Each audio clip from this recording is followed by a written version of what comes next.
بسم اللہ الرحمن الرحیم۔ تمام سامعین و ناظرین کی خدمت میں خلوص بھرا سلام۔ رمضان کی آمد ہوئی تو ساری رونقیں مکہ مکرمہ میں جمع ہونا شروع ہو گئیں۔ دنیا کے ہر گوشے میں رہنے والے امیر اور غریب، شاہ اور گدھا، ایرانی اور تورانی، کالے اور گورے، عربی اور اجمی، سب کے سب مسلمانان بیت اللہ حرام کے دیدار سے مشرف ہونے کے لیے عمرہ کرنے چلے آ رہے تھے، کیونکہ رمضان میں عمرے کا اتنا ثواب ہوتا ہے کہ گویا حضور علیہ الصلوۃ والسلام کے ساتھ مل کر حج ادا کیا ہو۔ قاضی ابو بکر انصاری رحمۃ اللہ علیہ اسی سعادت کو حاصل کرنے کی غرض سے مکہ المکرمہ پہنچ گئے۔ مکہ مکرمہ میں اللہ تعالیٰ کا وہ مقدس گھر ہے جسے حضرت ابراہیم علیہ السلام اور ان کے سعادت مند بیٹے اسماعیل علیہ السلام نے تعمیر کیا تھا، اور اعلان کیا تھا کہ لوگو، اللہ نے تم پر اس گھر کا حج فرض کیا ہے، اس لیے تم حج ادا کرو۔ چنانچہ اللہ تبارک و تعالیٰ نے ان کی آواز کو دنیا کے گوشے گوشے میں پھیلا دیا، اور حاجیوں کے پہنچنے سے پہلے ہی ان کے لیے بے آب و گیا پتھریلی اور پہاڑی زمین میں ہر قسم کے پھلوں کا رزق پہنچا دیا۔ صاحب استطاعت مسلمان جی بھر کر وہاں مناسک حج ادا کرتے ہیں اور من پسند پھلوں سے لطف اندوز ہوتے ہیں۔ اللہ کے اس بندے نے ابتدائی دنوں میں اپنی آرزو کے مطابق جی بھر کر بیت اللہ کا طواف کیا اور صفا اور مروہ کے درمیان سعی کی، اور دنیا جہان کے سب سے مقدس پانی سے اپنی پیاس بجھائی، اور اللہ کے جن نظاروں کو کانوں نے سنا تھا انہیں آنکھوں سے دیکھا۔ عبادت میں اس قدر سرور آیا کہ بیان سے باہر ہے۔ دل کو مو لینے والی اذانیں اور پرلطف نمازیں، دلکش تلاوتیں اور رلا دینے والی دعائیں سنی، اور دلوں کو شفا بخشنے والا آب زمزم پیا۔ وہاں باہمی محبت و مروت کے ایسے مناظر دیکھنے میں آئے جو دنیا جہان میں کہیں نظر نہیں آتے۔ جی میں آیا کہ سب کچھ چھوڑ کر باقی عمر یہیں پر گزار دی جائے، لیکن خدا کا کرنا ایسا ہوا کہ کچھ عرصے کے بعد درہم و دینار خرچ ہو گئے اور کھانے پینے کو کچھ نہ بچا۔ کچھ دن فکر و فاقے سے گزر گئے، لیکن ایک رات بھوک کی انتہا ہو گئی۔ غیرت مند طبیعت نے دستے سوال دراز کرنے سے روکے رکھا، اور یہ اس امید پر کہ شاید اللہ تعالیٰ کوئی سبب پیدا کر دے، گھر سے اٹھے اور مکہ کی گلیوں میں پھرنے لگے تاکہ کہیں سے کچھ کھانے کو مل جائے اور رات آرام سے گزر جائے۔ ان دنوں مکہ مکرمہ میں بڑی چہل پہل تھی۔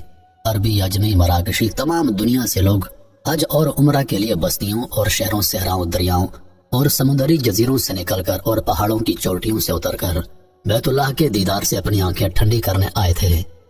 ان میں سے ایک بزرگ کی تھیلی گم ہو گئی جو اتفاقاً ابو بکر انصاری کے ہاتھ لگ گئی۔ یہ اسے لے کر اپنے گھر روانہ ہو گئے۔ جب اسے کھول کر دیکھا تو اس میں موتیوں کا لاسانی ہار موجود تھا۔ اسے دیکھتے ہی بھوک کا احساس ختم ہو گیا اور جسم میں طاقت پیدا ہو گئی۔ جی میں آیا کہ اس سے کچھ خرچ کر کے ضرورت پوری کر لی جائے، لیکن مثالی مومن کے ایمان نے ایسا کرنے نہ دیا، کیونکہ یہ مثالی مومن ایک صاحب استقامت مسلمان تھا جسے رومیوں نے 1.5 سال تک اپنی قید میں رکھا، اور مسلسل 5 ماہ تک اس کی گردن میں وزنی توق اور ہاتھوں میں ہتھکڑیاں اور پاؤں میں بیڑیاں پہنائے رکھی۔ ہر روز اس سے مطالبہ کیا جاتا کہ عیسیٰ علیہ السلام کا اللہ کے بیٹے ہونے کا اقرار کر لو اور اعزاز و اکرام سے رہا ہو کر اعلیٰ منصب پر فائز کر دیے جاؤ گے، لیکن ان کے پائے استقلال میں لغزش نہ آئی۔ چنانچہ نہ تو انہوں نے عقیدہ بدلا اور نہ قید کی حالت میں وقت ضائع کیا، بلکہ وہاں سے رومی زبان سیکھ لی۔ ابو بکر انصاری تھیلی کو محفوظ مقام پر رکھ کر گھر سے باہر آئے تو ایک بزرگ کو آواز لگاتے سنا، جو شخص میری موتیوں بھری تھیلی واپس کر دے وہ 500 دینار خالص سونے کے سکوں کا حقدار ٹھہرے گا۔ ابو بکر انصاری کے جی میں آیا کہ میں بھوکا اور محتاج ہوں، اگر میں تھیلی واپس کر کے 500 دینار لے لوں تو اس میں کیا حرج ہے؟ لیکن فوراً ضمیر بیدار ہوا کہ کیا گمشدہ چیز کو واپس کرنا فرض نہیں ہے، اور کیا ایمانداری اور دیانتداری کی قیمت وصول کرنا ٹھیک ہے؟ دل سے آواز اٹھی، امانت واپس کرو اور اپنے خالق و مالک سے رزق کا سوال کرو۔ چنانچہ انہوں نے بزرگ کا ہاتھ تھاما اور اسے اپنے گھر لے گئے۔ بڑے اکرام و احترام سے بٹھا کر کچھ سوالات کیے۔ شیخ محترم، آپ کی تھیلی کی علامات کیا ہیں؟ جی وہ ریشم سے بنی ہے۔ اس تھیلی میں تسمہ کیسا ہے؟ جی وہ بھی ریشم کا بنا ہوا ہے۔ آپ کے موتیوں کا رنگ کیسا ہے اور ان کی تعداد کتنی ہے؟ جی وہ مختلف رنگوں کے ہیں اور 20 کی تعداد میں ہیں۔ جس دھاگے میں وہ پروئے ہوئے ہیں وہ کس رنگ کا ہے؟ وہ ریشمی اور سیاہ رنگ کا ہے۔ لیجئے صاحب، یہ آپ کی وہ تھیلی، آپ کی امانت جوں کی تو محفوظ ہے۔ شیخ نے تمتماتے چہرے کے ساتھ تھیلی وصول کر لی اور موتی گننے لگا۔ جب تعداد پوری نکلی تو فرت مسرت سے جھوم اٹھا اور جزاک اللہ کہنے لگا۔ اسے شکریہ ادا کرنے کے لیے الفاظ نہیں مل رہے تھے۔